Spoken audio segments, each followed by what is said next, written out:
and the Russian security architecture. And to that effect, we have taken an understanding of this perpendicular. And as I have told you, for example, that Russians have always wanted to use this entire region as a buffer in their favor against the presence of the Europeans. And because of the absence of a natural frontier, this demand became even more impending in Russia, right? And when the Russians are able to establish a control over this entire region, in, let's say, for example, the name of what is known as the Bolshevik Revolution, after the Bolshevik Revolution, this entire region comes under the control of the philosophy of communism and creates what is known as the USSR. Okay, so you have the very simple idea of a union of Soviet Socialist Republics, USSR. Right. So by this, the Russians had been able to create a control both in the Central Asian region and the Eastern European regions, and that's basically what we see with this regard. So now, just to get a sense of this in a bit of a clarity, you have, let's say, Scandinavia, right? Just keep following my trail of thought, please. You have Scandinavia, okay. Then underneath Scandinavia, you have the Baltic Sea. Then you have the Baltic countries. Then you have Belarus. Then you have Ukraine. Then you have the Black Sea. Okay, so you have, let's say, Scandinavia, you have the Baltic Sea, you have the Black Sea over here. And then as you move from the Black Sea, you have three countries which are known as the Caucasus countries: Georgia, Armenia, Azerbaijan. Then you have the Caspian Sea, and then you have the Central Asian region, right? This is basically what we're going to take a look at in terms of the areas that have been controlled by the Russians under the activities of the USSR. So that's where we are, in a way, intended to get a sense of how this activity is being done in terms of understanding. So the, let's say, if I take an understanding about this in this particular aspect to get you a map of it. If you see over here what is known as the political map of Europe, okay, I'm going to take a look at these countries, right? So you have, just to get a sense of this, you have Norway, Sweden and Finland. These are what are known as the Scandinavian countries. Okay, so this is the map that we're taking a look at to get a sense of what we had discussed just now in a kind of a diagrammatic format: Norway, Sweden and Finland. Okay, this area over here,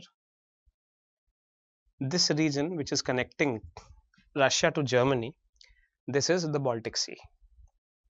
Okay, this region which is underneath the Baltic Sea and known as the Baltic states is called to be composed of three countries: Estonia, Latvia and Lithuania. Right, so these are all areas of interest to the Russians historically with regard to creating a bit of a security architecture for themselves. Then you have over here Belarus, then you have Ukraine, and then you have the Black Sea. See if you can just map this out in your mind properly to be able to memorize this once. Now, why do I make a bit of an assertion about this? Because these questions are going to be a part of your, what you can say, the map based questions on international relations, right? So for example, Ukraine has a border with Belarus. Estonia, Latvia, Lithuania are collectively known as the Baltic countries. Norway, Finland and Sweden are countries which are present in the Scandinavian region. Finland is a country which has a direct border with Russia. Estonia, Latvia and Lithuania, so Finland is a country which has a direct border with Russia. Okay, Estonia and Latvia have a direct border with Russia. Lithuania has a border with Belarus but does not have a border with Russia. These are the kind of questions that you have to be prepared for in terms of your prelims examination. Okay, so let me just draft a few questions for you right now with this kind of a map work and try to memorize them as we go. Okay, so question is, which Scandinavian country has a direct border with Russia, a direct land border with Russia? The answer is Finland. Okay, now I can change this question to write something like this: which Baltic countries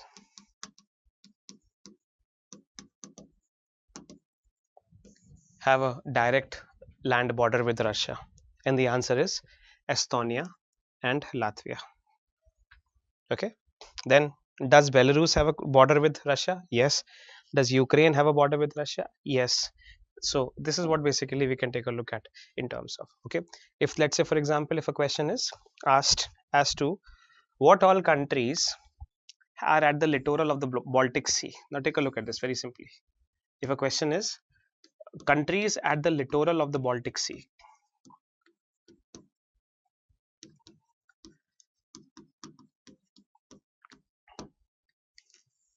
when we talk about a littoral region, a littoral means kind of a coastline region. So for example, we can say that Bulgaria, Romania, Ukraine, Georgia, Russia, and Turkey are at the littoral of the Black Sea. So when we use the term littoral, it means which of these countries have a direct, let's say, opening to a particular area in the ocean or the sea.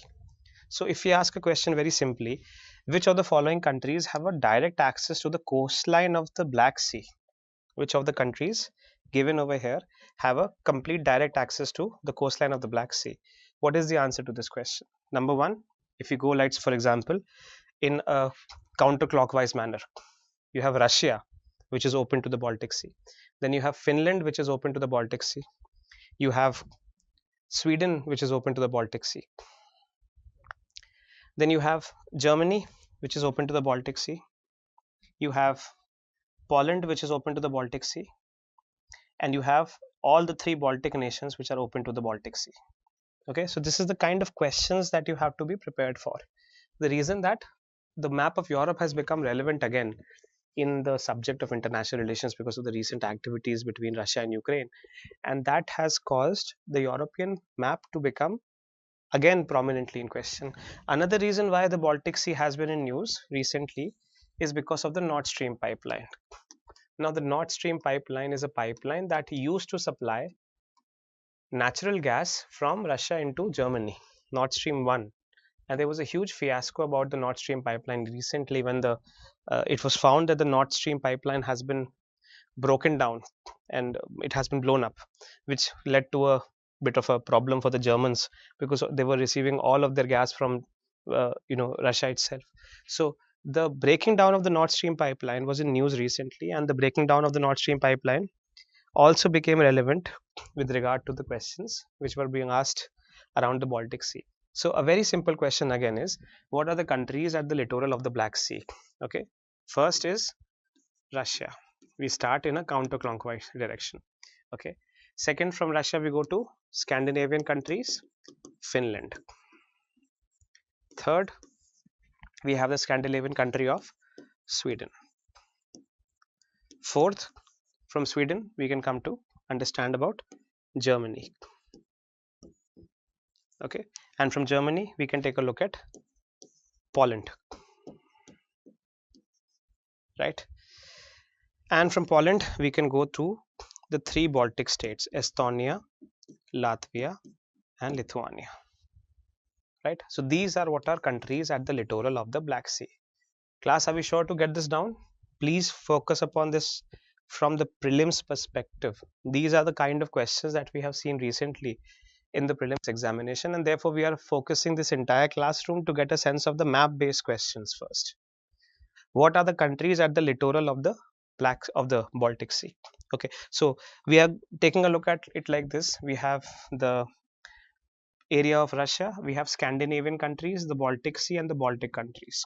Then underneath the Baltic countries we have Belarus, and underneath Belarus we have Ukraine, right? And in the meantime, I'm just taking a little bit of a extra effort to make us understand how we are looking at the Baltic Sea and what are the areas around the Baltic Sea which are of importance from the perspective of the littoral region. Okay, Russia, Finland, Sweden, Germany, Poland, and the three Baltic nations. These are the countries which surround what is known as the Baltic Sea. Clear?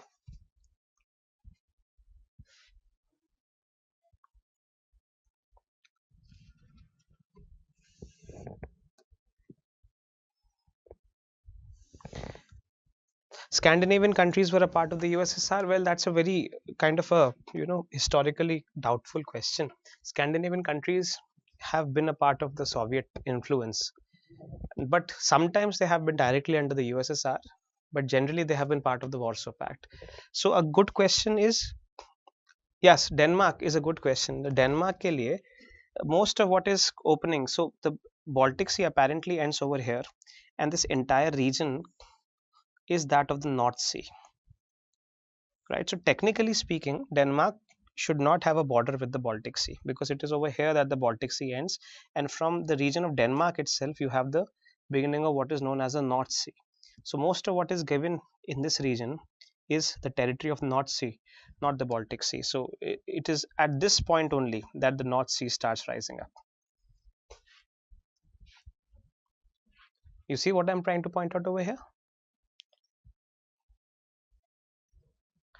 What we have from the point of Denmark, the kind of water body that starts is what is known as the North Sea, right? So in these terms, Baltic Sea is supposed to be coming over here. Now the different books vary upon different interpretations. Some consider Denmark to be a part of the Baltic Sea littoral. Some consider that the starting of this particular region is the North Sea, not the Baltic Sea, and that is why this particular question is slightly doubtful. So I think um, from our perspective, if you take a look at the positions that we're taking over here, Denmark can be left out of the littoral of the Baltic Sea, but I will leave it upon your decision to understand whether North Sea starts over here or here, because all of these regions are a part of what is known as the North Sea. Okay, so if you want, if you feel that you have accurate resources to back it up, you can include Denmark in the North Sea. I, in my general understanding, won't consider Denmark to be a part of the littoral of the Black Sea.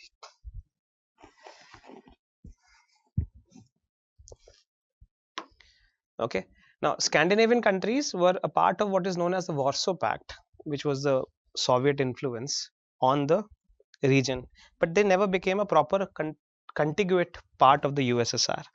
USSR started from Estonia, Latvia, and Lithuania. Generally speaking, if you take a look at the constitution of USSR, you see, just take a look at this.